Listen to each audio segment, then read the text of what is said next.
मामलात कुछ आपस में जुड़े हैं, ज़ाहिर है ख़ित्ते के ममालिक हैं बांग्लादेश और पाकिस्तान भी। आर्मी चीफ ने जो गुफ्तगू की आज एक मशाइख उलमा मशाइख कॉन्फ्रेंस थी, उससे कन्वेंशन, उससे बात करते हुए उन्होंने कहा कि पाकिस्तान में किसी ने इंतशार की कोशिश की तो हम उसके आगे खड़े होंगे। रियासत की अहमियत अगर समझनी है तो इराक़, शाम और लीबिया से पूछें।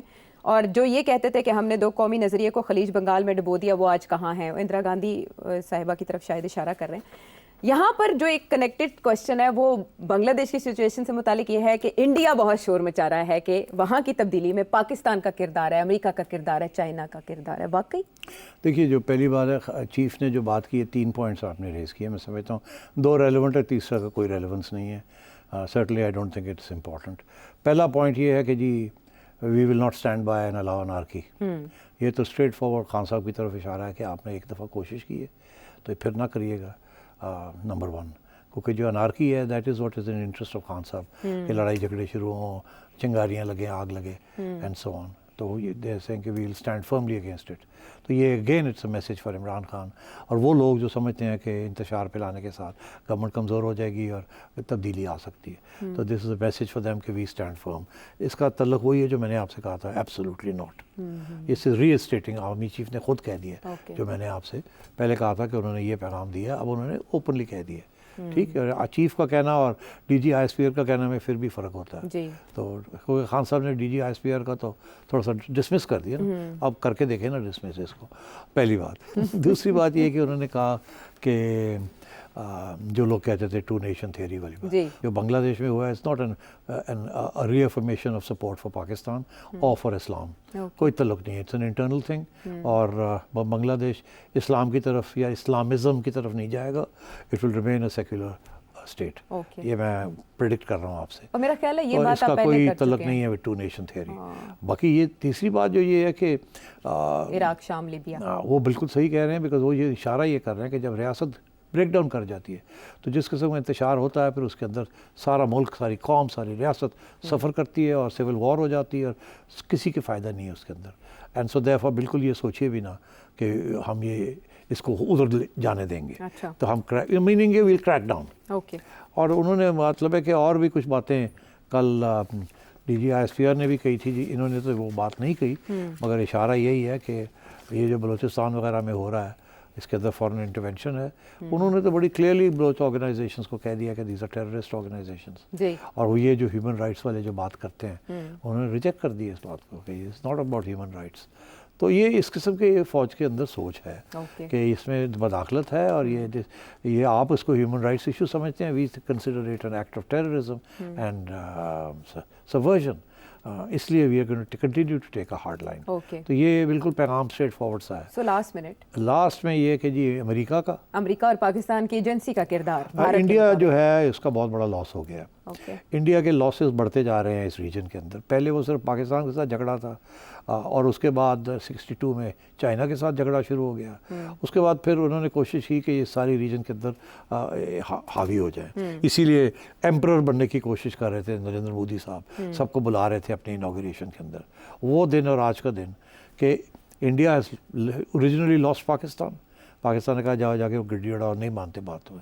1962 में चाइना के साथ लड़ाई हुई, उसके बाद भी झगड़े रहे हैं, चाइना के साथ भी अच्छे रिलेशन नहीं है। तीसरी चीज़ ये थी कि बांग्लादेश के बाद क्योंकि उन्होंने मदद की थी तो इंडिया का बहुत बड़ा इम्प्रिंट बांग्लादेश में था और बढ़ता जा रहा था।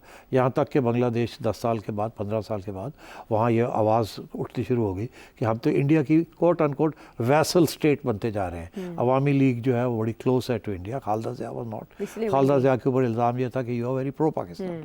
तो खालदा ज़िया को तो इन्होंने जेल में डाला हुआ है और उसकी पार्टी को उड़ा के रख दिया। तो ये this was seen to be an Indian outpost. तो अब इंडिया हैज़ लॉस्ट बांग्लादेश। तो ये बहुत बड़ी धचका है इंडिया को कि इंडिया की सारी बांग्लादेश पॉलिसी जो थी फेल हो गई, वो फेल हो गई। अब सवाल ही पैदा नहीं होता जिस किस्म की बातें यहाँ हुई हैं कि Bangladesh will ever be pro India again. ये बिल्कुल नहीं होगा। अब जो नई हुकूमत आएगी वहाँ ये कल हम डिस्कस कर लेंगे कि वो किस किस्म का उनकी फॉरेन पॉलिसी होगी और क्या उनके तल्लुकात होंगे।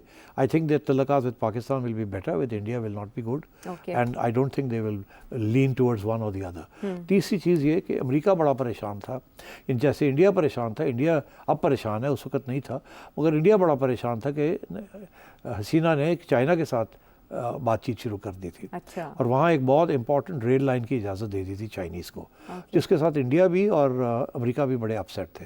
और वहाँ भी अमेरिका के अंदर भी ये बात छुड़ी हो रही है कि क्या डोनाल्ड लू ने वहाँ भी कोई रिजीम चेंज का कुछ कोशिश की है कि नहीं की, क्योंकि देखिए America is very sensitive about China. जो भी चाइना के करीब जाता है अमेरिका टाइट कर देता है।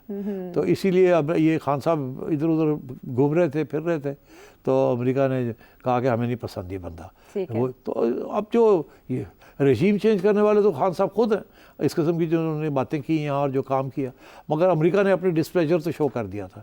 इसी तरीके के साथ वहाँ भी किया होगा, डिस्प्लेजर शो किया होगा, मगर वो डायरेक्ट इंटरवेंशन नहीं। मैं आपको बताऊँ अमेरिका इंटरवीन कैसे करता है, जाते जाते 1977 में अमेरिका ने बहुत सारा पैसा लगाया था यहाँ PNA के मूवमेंट को सपोर्ट करने के लिए, भुट्टो की छुट्टी कराने के लिए। इसीलिए बहुत से इसके ऊपर एविडेंस है इसकी कि पैसा लगाने के साथ प्रोटेस्ट मूवमेंट्स बढ़ते हैं।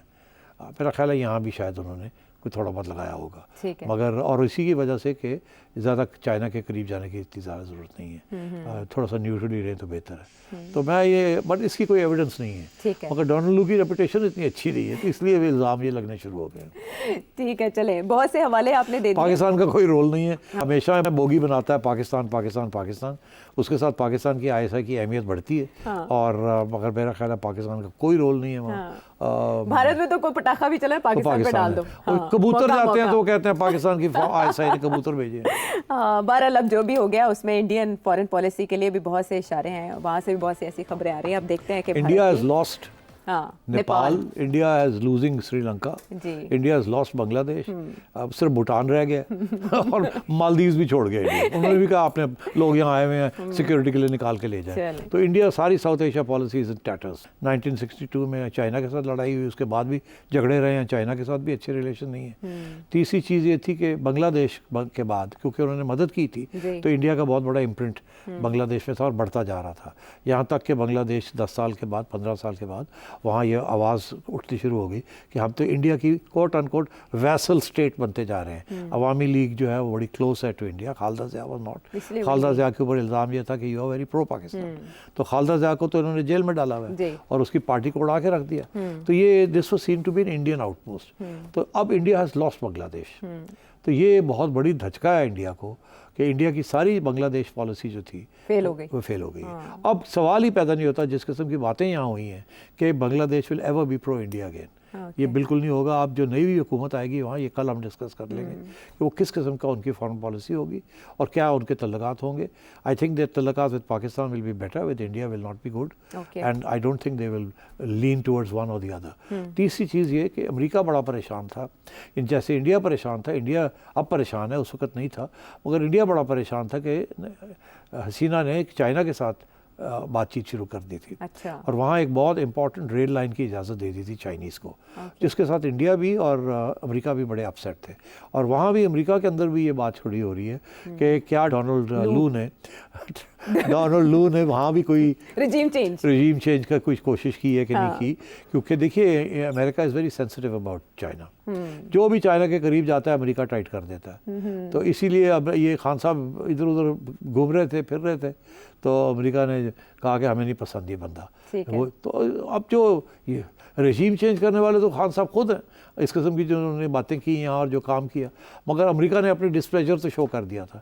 इसी तरीके के साथ वहाँ भी किया होगा, डिस्प्लेजर शो किया होगा, मगर वो डायरेक्ट इंटरवेंशन नहीं। मैं आपको बताऊँ अमेरिका इंटरवीन कैसे करता है, जाते जाते 1977 में अमेरिका ने बहुत सारा पैसा लगाया था यहाँ PNA के मूवमेंट को सपोर्ट करने के लिए, भुट्टो की छुट्टी कराने के लिए। इसीलिए बहुत से इसके ऊपर एविडेंस है इसकी कि पैसा लगाने के साथ प्रोटेस्ट मूवमेंट्स बढ़ते हैं। मेरा ख्याल है यहाँ भी शायद उन्होंने कोई थोड़ा बहुत लगाया होगा, मगर और इसी की वजह से कि ज़्यादा चाइना के करीब जाने की इतनी ज़्यादा ज़रूरत नहीं है, थोड़ा सा न्यूट्रली रहे तो बेहतर है। तो मैं ये, बट इसकी कोई एविडेंस नहीं है, मगर डोनाल्ड लू की रेपुटेशन इतनी अच्छी रही है, तो इसलिए वे इल्ज़ाम ये लगने शुरू हो गए। ठीक है, चले बहुत से हवाले आपने दे दिए। पाकिस्तान का कोई रोल नहीं है, हमेशा बोगी बनाता है पाकिस्तान पाकिस्तान पाकिस्तान, उसके साथ पाकिस्तान की ISI की अहमियत बढ़ती है। और मगर मेरा ख्याल है पाकिस्तान का कोई रोल नहीं है वहाँ। भारत में तो कोई पटाखा भी चला है, तो पाकिस्तान पे डाल दो। और हाँ, कबूतर मौका- जाते हैं तो मौका। वो कहते हैं पाकिस्तान की ISI ने कबूतर भेजे हैं। बहरहाल अब जो भी हो गया उसमें इंडियन फॉरेन पॉलिसी के लिए भी बहुत से इशारे हैं, वहाँ से भी बहुत सी ऐसी खबरें आ रही हैं। अब देखते हैं कि इंडिया भारत हैज की- लॉस्ट हाँ, Nepal, India has losing Sri Lanka, जी। इंडिया हैज लॉस्ट बांग्लादेश, अब सिर्फ भूटान रह गया और मालदीव भी छोड़ गए इंडिया। उन्होंने भी कहा आपने लोग यहाँ आए हुए हैं सिक्योरिटी के लिए निकाल के ले जाए। चलिए। तो इंडिया सारी South Asia policy is in टैटर्स।